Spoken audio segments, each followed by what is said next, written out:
Арслан кызы Мадина кичинесинен майыптыктын азабын тартып келе жатса да жашоодо эч мүңкүрөбөйт. Болгону коомдук жайларда көп жүргөндүктө мүмкүнчүлүгү чектелген адамдар үчүн шарттар жакшырса дейт.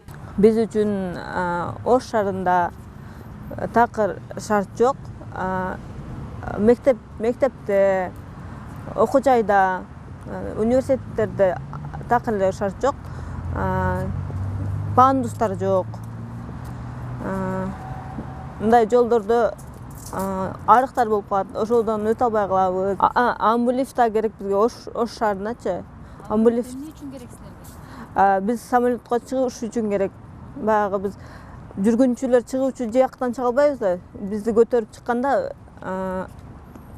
жүргүнчүлөр көтөрүп чыкканда кээ-биркилер ыңгайсыз болот, уялышат, башка болушат. Ошон үчүн бизге сөзсүз амбулифт керек деп ойлойм. Майыптуулугу бар адамдардын укуктарын коргоо боюнча кеңештин мүчөсү Назгүл Турдубекова майыптуулугу бар адамдардын укуктарын толук кандуу коргоп, аларга эл аралык стандарттарга ылайыктуу мыкты шарт түзүп берүү үчүн өкмөттүн алдында комиссия түзүү керек дейт.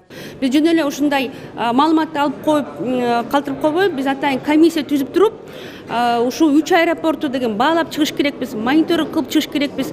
Кайсы жактан жетишпестиктер бар, кайсы жактан ушу майыптыгы бар адамдын укуктарын коргой турган инфраструктура жактан аксаган жерлер бар.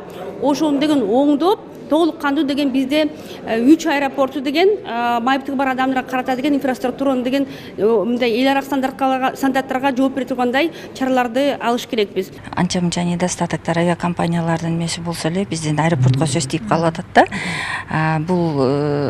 Булар майыптыгы бар жарандар келгенде бизге аэропортко алар билетти сатып алып атканда эле өздөрүнүн ушундай или коляска керекпи, носилка керекпи, или скорый помощь керекпи, амбулифт керекпи, билет алып атканда айтыш керек да авиакомпанияларгачы. Авиакомпаниялар бизге аэропорттогу представительдерге, авиакомпаниянын ошолорго айтса, представительдер биздин службага айтат. Ден соолугу жагынан мүмкүнчүлүгү чектелген жарандардын саны акыркы 7 жылда 23%га көбөйдү.